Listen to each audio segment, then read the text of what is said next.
Hi everybody, it's Levi Sauerbry. You can find me on social media at NerdButler, or you can check out nerdbutler.com for more of my content. And we are on day 8 of our 30-day video challenge. Some of you may notice, if you're following along, that day 7 is missing from the timeline. We're going to talk about that a little bit. And we're going to talk about a little bit about privacy and the data we're putting out into the world and how you might want to think about that. So here we go.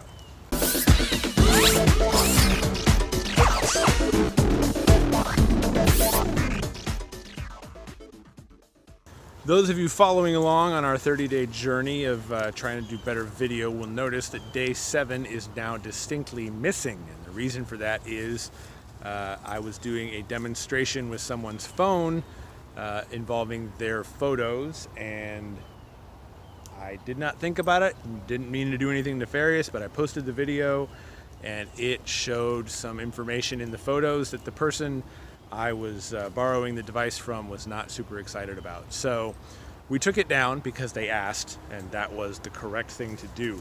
But I want to talk about privacy today and the different contexts of privacy and the data that we put out in the world and what becomes of it. Privacy means different things to different people. The issue we ran into yesterday, which was purely a mistake on my part, and didn't think about the consequences of what I was doing, was that I was exposing some photographs that people had taken. They weren't inappropriate, they were just not flattering. They weren't, they had some personal information in them that the person I was exposing was not comfortable sharing with the world, and that makes perfect sense, and I removed it because that is the human decent thing to do. That is one kind of privacy and one kind of information that we put out there. And that kind of information is personal to us because it has to do with us and it has to do with our personal lives. There's lots of other kinds of privacy, and the big one that we hear about in the news is data protection and data privacy. I want you guys to start thinking in much the same way that I talked earlier about how to think about technology in a slightly different way. I want you to start thinking about privacy in a slightly different way. The data that we put out into the world, the data is out there. There's no way to bring it back. There's nothing we can do. If you buy everything with cash, you don't put as much data into the world. If you use a debit card or a credit card, you put a ton of data into the world. But even if you're just using cash, there might be a video camera for the security system of when you walk into the store. There might be a traffic camera that takes a picture of your license plate as you get to the store. We're all putting data into the world constantly. Companies like Google and Amazon have assistants in our home, and some people say, well, I don't want that in my home because those things are listening to me all the time. Well, they have to listen to you all the time, so they hear their name. And they collect data not on the things we say when we haven't said their name, but on what we do when we interact with them. So in the case of Google, Google is combining all of the voice commands you give to the assistant with everything it knows about your inbox, because it's Gmail, and everything it knows about your YouTube viewing habits, because they've got that too. And every piece of data they have, they're trying to assemble into something that gives a coherent picture of who you are. Now, Google brings a lot of value into my life, and the way they assemble that data and the way they use it actually makes my life better. Now, do they make money from that? Of course they do. But I'm okay with that. Amazon collects a lot of data about the things I buy, and they use that data to give me a better shopping experience, to recommend things that I might want, to tell me that something's on sale that I didn't even know I needed, but because of my other purchases I might need. And that's okay to me. I have opted into that economy. If I buy something at Walmart, Walmart's collecting all the same data, and they're collating everything that was ever purchased with this credit card number. So I've just gone ahead and started using the Walmart app to make my payments, because that way Walmart knows even more about me. They already know everything about me, but they know it in a cleaner way, and they can tell me things that might actually benefit me. This is my choice. You may not make the same choice. But all of those are sort of conscious things we do to put that data in the world. That's another context of privacy.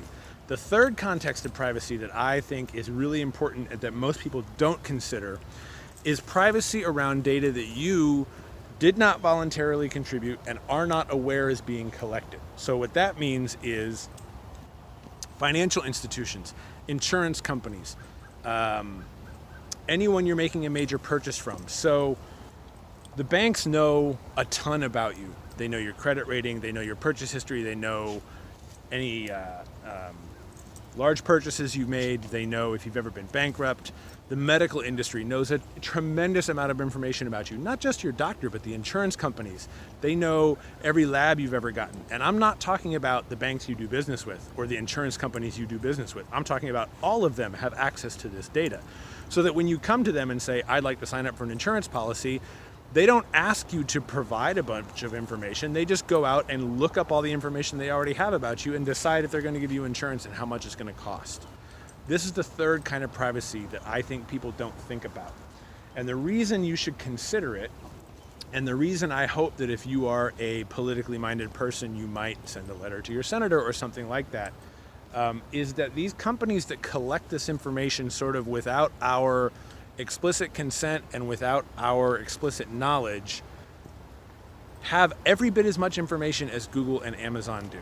But they don't give us the option of what to do with it. They don't give us visibility into it, and they don't give us control over how it's used. I think the future of privacy is not in the restriction of the data that is out there, because that's almost impossible. The future of privacy is in rules, regulations, laws, industry standards around how that data gets used.